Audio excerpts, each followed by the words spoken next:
Creative friends, welcome. Edna Edie here from the Creativity Activist. Today I'm sharing my new tool with you. I've wanted the shadow box punch board forever, hesitated when it first came out, then it sold out, and then I jumped on the bandwagon as soon as it was re-released. So I've been having a little bit of fun with this little tool. I love a punch board. When I couldn't get this, I did research how to make these without a punch board. There's absolutely YouTube videos out there for that, but I wanted the board. It does come with a set of paper sizes on here. I've found through my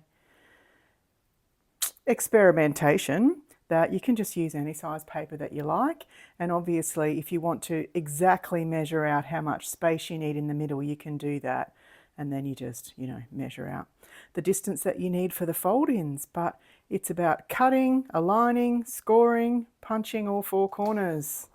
So I've just got this, pulled it out of the pile, scrap piece of paper. It's longer than what they recommend, goes off the end, but you could use that for ease of demo today. Maybe I'll just lop a bit off. And if you wanted it to be, as I said, exact on the inside, then it's best that you follow some measurements. But just for the sake of a very quick demo today, I just take my paper and I use, this is a very thin paper, so I may have actually even just gone through that. So there's 4 score lines, there's one on the end there, and you do the scoring on all 4 sides, and then you get to punching with that big punch thing up there. And it took me a minute to work out you had to go in twice. It's kind of a bit disconcerting if you think you're cutting off more than you can tolerate, but if you trust the process will work. So all 4 lines on all 4 sides. Simple as that. And then you can see this piece in the middle here. That's going to be the actual size of the inside of the shadow box. And this is single-sided paper, so now's a good time to measure that if you're not using the standard sizes off here, to cut a bit of pretty paper to stick on the inside. But we will just go with the flow today. So I like to pre-fold these just on each side. I think it makes the folding process when you get there a lot easier. And I was pressing very lightly because I was worried that it would go through the paper. So maybe just take a little bit of extra time to do the folds in the correct spacings, because if they're not even, when you get to the end, the folding won't be very even.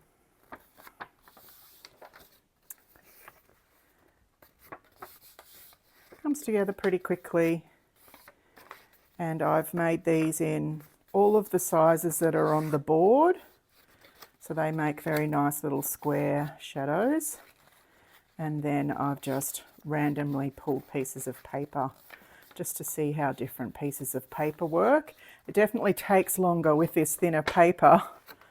I'm just really coming to terms with, because I haven't really creased it very well, but I've used a lot of double-sided papers just so that I could have the pretty paper on the inside as well, and they tend to be a little sturdier, so that will always work well. But just take your time.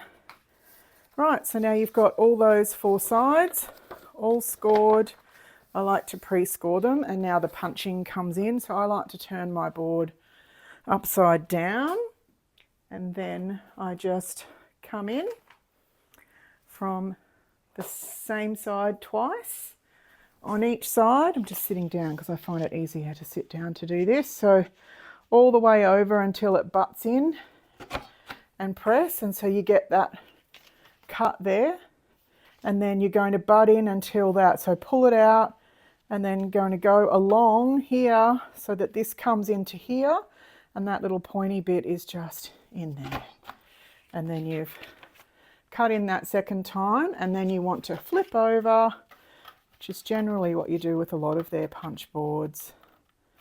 And come in from that other side, do exactly the same thing, and then flip up so that you're going to cut into the same side here and repeat. So you do this twice on each side, on all 4 sides, remembering to flip. And then once that's done, it's just a roll-up game.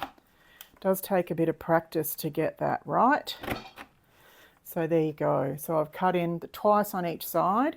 You can see these 2 flaps here remain intact, so straight edged, and then these 2 match. That's the best way to make sure that it's going to fold correctly. And then you simply undertake the folding, and because you've done the pre-folding, this part's quite easy. So what you're looking to achieve here is that this line here matches up with that edge and you're rolling over. So you can glue that down now, or you can wait, or you can choose not to glue at all. I actually think you'll be best, if you've not done it before, just to have that tiny little bit of glue there, because I do think that you need to have flexibility on each of these ends when you're tucking that end in. So if you just hold that down there until it's got a little bit of grip, it doesn't have to have very much, just enough to get the grip going, and then you're folding over on this side. You can actually press it down because it's going to fold back up again. Just so you've got enough of a hold in there. Did that hold? No, it did not. Let's try that again. Patience is your friend, and that is something that's not my forte. So if you've got enough of a hold in there, you don't want it to be glued all the way down in my experience. And then these sides here, you're going to roll up, same deal, 1, 2, 3, 4.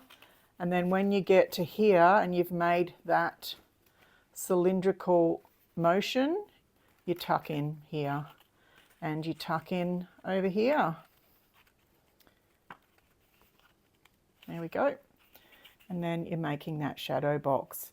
And I do believe this is the time when you should come in with just a tiny little bit of glue right up against those miter joints and just squeeze it in. And you can see there that there might be a little bit of glue that pops out the side. I just run my fingernail along there and that pops it up into the seam and helps with securing that. So therefore you've got the shadow on the inside, and then you're going to come over to this side and repeat that process. So you're going to get to here once again and then roll and tuck. The last one is sometimes the hardest to do, and then you're getting to that point again, little bit of glue,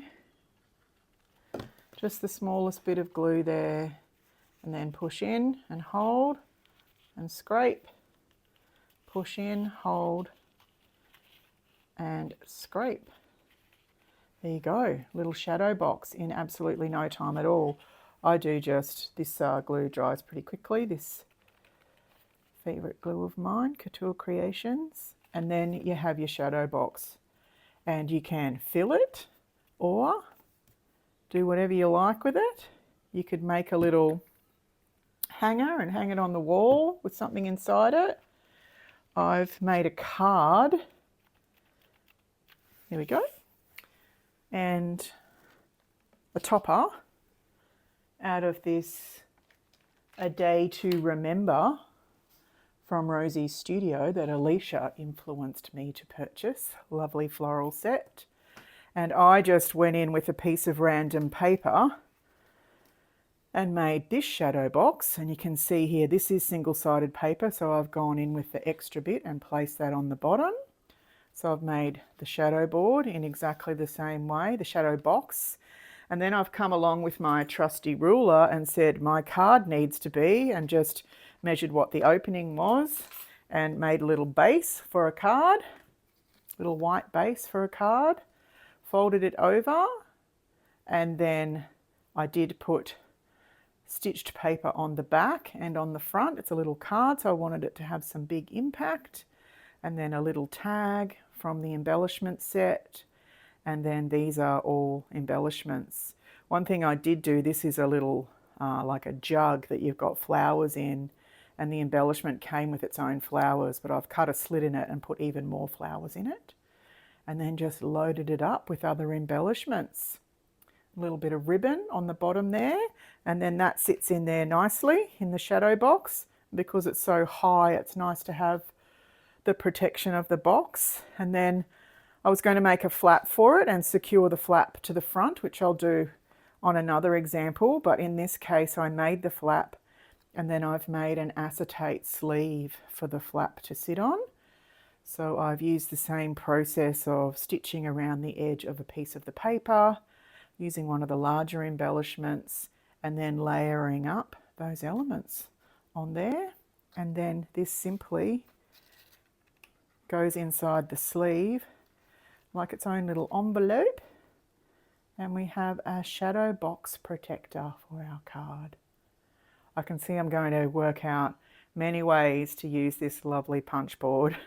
That was quite expensive in my personal opinion, but I love the boards, so I treated myself. Hope you're doing something creative today, or maybe just treating yourself as well. Enjoy.